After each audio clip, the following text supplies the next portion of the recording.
Hey, all my Crimsonites, and welcome to the Crimson Cure channel, where we embrace our femininity, increase our womanly value, and celebrate our brothers. So join me on our feminine journey to learn, heal, and grow.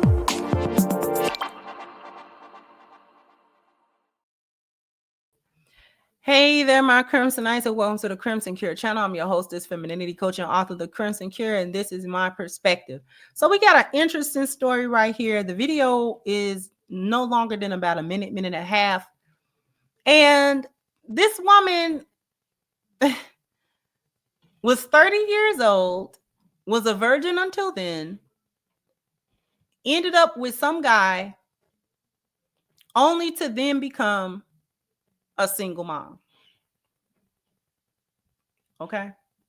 And this is more complex probably than what we think on the surface, or what we would think about on the surface. But we're going to talk about it. I'm not going to hold you too long. Like I said, it's about a minute and a half, maybe close to 2 minutes. Here we go. Is that for you men to be honest with women from the beginning. I've been battling this for years, crying for years, because I went from a virgin at almost 30 years old to a single mother. And it hurts me because I've been silent for too long. And all I hear people say is they disrespect women and mothers all the time. But they don't never talk about how men lie and deceive women, and they don't even want to be with them. I wish I would just be honest with women before the trauma begins. So I went from a virgin to almost 30 years old to a single mom, to be in trauma, to be in survival mode. That's what obsessed me the most. Like, I was a good girl my whole life, loyal to people that deceive me the most. And that's what messes me up the most. Like, I didn't even have a choice whether or not to be in survival mode. But you men don't care, you just move on to the next. You don't care who you put in survival mode. And y'all not trying to elevate at all. You're not trying to be with any woman. You're not trying to be with the woman that you really want to be with. Because you play games. You all play games for generations to come.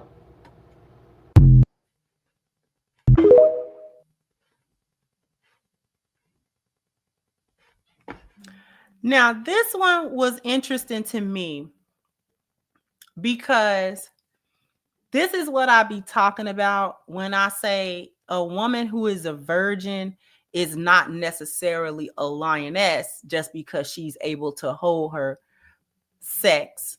Women who hold their sex in many cases are doing so likely from religious standpoint, raised very strictly in what is known as the good girl syndrome. And the good girl syndrome is basically girls that are told that their sexuality, their virginity is valuable, which it is, right? But then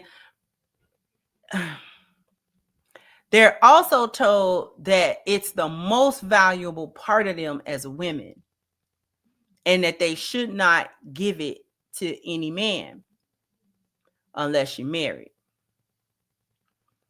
And it's drilled into the woman's head that any expression of her sexuality, whether it's just liking boys and wanting to date or whatever, is to be completely avoided, because if you get into a situation where you date boys, you're eventually going to have sex with them.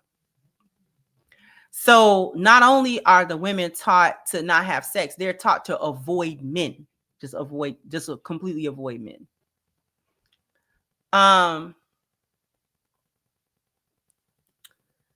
The problem, among many other things, with that mindset is that at the same time that these things are given to the woman to say, your virginity is the most important thing, it's the most cherished thing, you know, it'll prevent you from being a whore, and thus it'll prevent the men from treating you a certain way. See how they treat the whores? You don't want to be a whore. So, you know, and which is not wrong. The problem becomes they don't actually teach the women how to be good women. They don't actually teach them anything. They just tell them what not to do, but they don't say what the women should do. They don't say what the women should do. And even when they do, and when I say they, I mean it still go on in certain churches, you know, in certain religious circles and things of that nature. This actually still goes on. And they teach the girls what not to do. Don't sleep with the boys. Don't, you know what I'm saying? Because that lowers your value. Men don't like whores, and they value to marry women who have preserved themselves and things of that nature, and good women preserve themselves. And then they tell them, you know, you got to cook, you got to clean, you got to do this, you got to do that. What it produces is not a group of women that are wife worthy.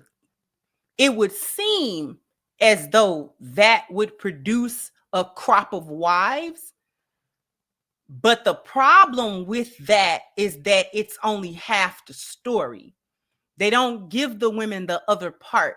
And the other part of that story is you have to have value as a woman. And your vagina is not the totality of who you are. While it is good to make sure that you are not out here thotting and bopping, and if you can remain a virgin, you should. However, you also need to actually be a good woman. You need to have good values. You need to understand yourself as a woman. You need to understand the nature of men, how men think, how men move, and things of that nature, so that you are a good fit as a wife when you become a wife. See, they're not making wives, they're making women that just don't have sex. Do y'all see the difference?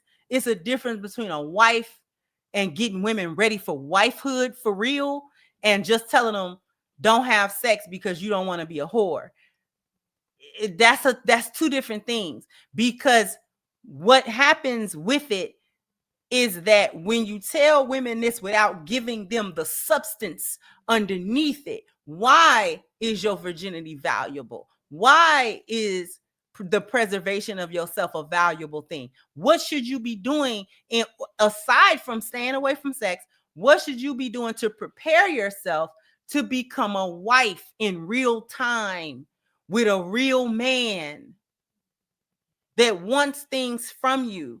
They give them a oversimplified version of what a husband is and what a wife is, without giving them the realistic part. You're going to have ups and downs. You know what I'm saying? Once your husband crack you on wedding night, you're not a virgin anymore. You're not a virgin anymore. So you don't got that. You know, so now you got to be a wife. And it can't be performative. See, a lot of these so-called good girls that be coming out of this like sort of thinking, it become performative also.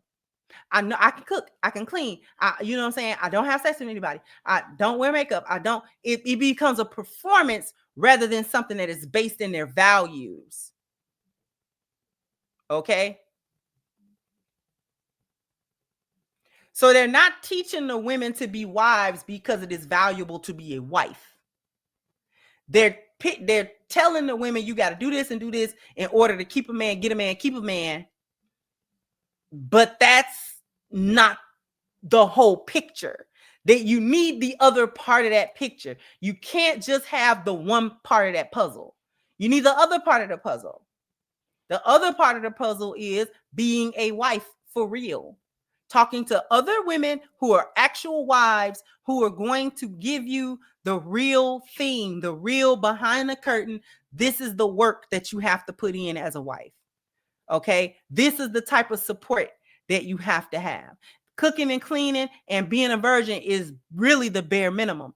You have to really kind of come with it, because once you're not a virgin anymore, as soon as he cracked that hymen, you're not a virgin anymore. And once he eat a couple of nights of your food, okay, that's done. Now what? And a lot of these women don't know what's next. They can't even fathom the next thing. Nobody talks to them about the nature of men. Nobody talks to them about how men move and how men see women and what they're basing that criteria upon. No one tells them that not all men are the same. There are some men who find great value in women who are wife material. And then there are some men that don't. See, they don't tell them about the difference between a lion and a hyena male. And these women get into an older age and they think just sitting on the coochie is enough. So they too lack, just like the hyenas, they lack the emotional growth that's supposed to come with you being ready to be a wife. A 30-year-old virgin, you should never have gotten to 30 years old without a husband. That's the problem. You can't keep your V card until you're 50. They call that being a spinster. Okay, there's a word for that. There's a word for women who never lose their V card, who die with their V card. That's not a flex either. Dying with your V card is not a flex at all. The V card only helps you, it helps bolster your value, but it is not the complete value. And the reason why I'm saying is, for those of you who may disagree, because your sexual market value is only one out of like 5 components that actually make a woman valuable for marriage. That's why I'm saying it's not the whole thing, because you have to have personal market value, your personality, your disposition, how you see things, how you see the world, how you move around with yourself. Are you super depressed and, a drain? Are you a positive person? Are you a negative person? Are you a chaotic person? Are you an argumentative person? Are you a mean person? Are you a kind person? Your personal market value. Who are you? Your belonging market value. What is your reputation? Not only as a person that don't have sex. Okay, so we know that you don't have a whore's reputation, but do you have a good reputation among the people who see you that's not your family and your close friends, but like people that, you know what I'm saying, the store that you go to all the time? Would they have a positive thing to say about you? Oh, well, she always, you know what I'm saying, speak when she come in here, or whatever. Your friendship market value. Who are the people that you call your friends? Who are the people, that you resonate with? Your sexual market value is actually, if you notice, is separated from the rest of it, because it can exist to a certain degree independently. And in this case, it exists independently. Her virginity was all that she had. What about the other 3 things? Because if she doesn't have the other 3 things along with good sexual market value, is she marriage material? Probably not.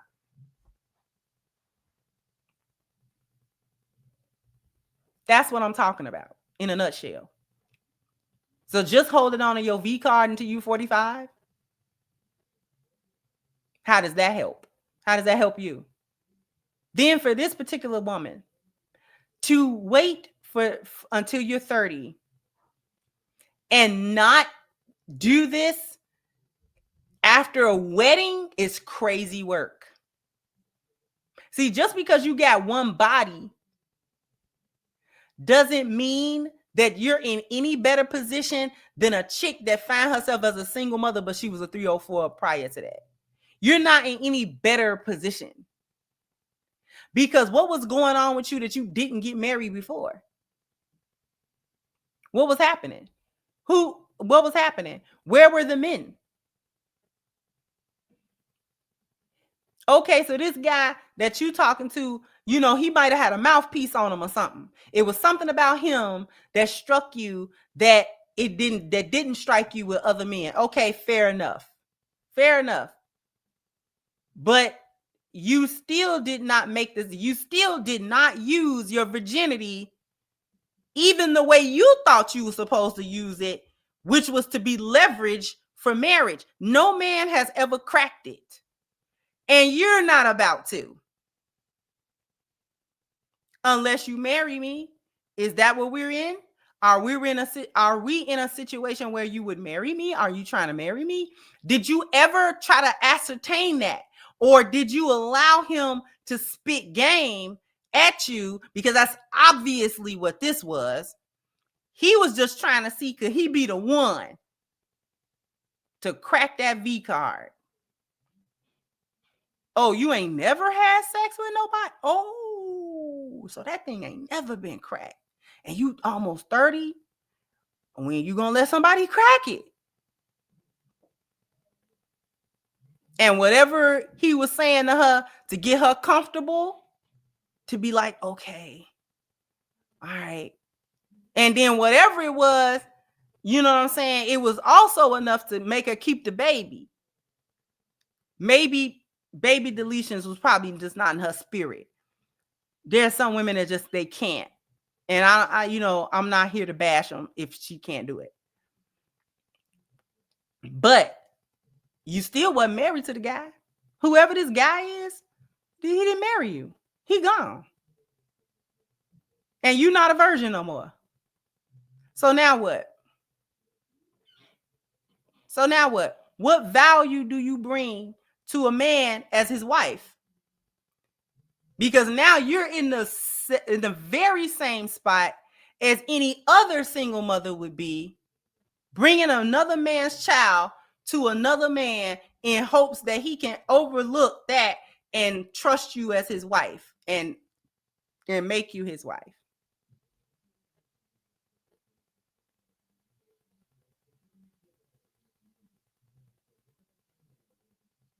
I can't believe that you waited until you was almost 30 and did not leverage your virginity for a ring. I don't understand it.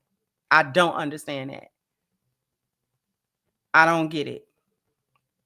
And when I looked around at a lot of the TikTok women who were commenting on it, I did not agree with a lot of the different takes, but the vast majority of women who was commenting on it was not feeling sorry for her. They were not. They was like, girl, you held on to your coochie to do what with it? You didn't get married. They basically said this. You didn't get married.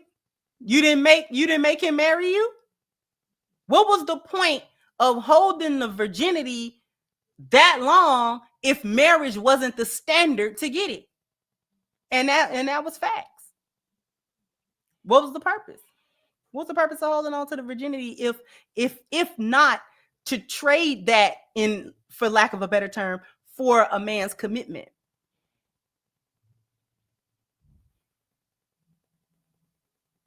And this circles the conversation back to what I was talking about before. This good girl syndrome stuff, where you don't learn how to be a woman for real, and you don't learn how to be a wife for real. And as soon as you get into a situation with a dude talking, you know what I'm saying, and he's saying whatever he's saying, he had your mind open, had your nose open, you don't know which way to go. And you just cave in. Girl.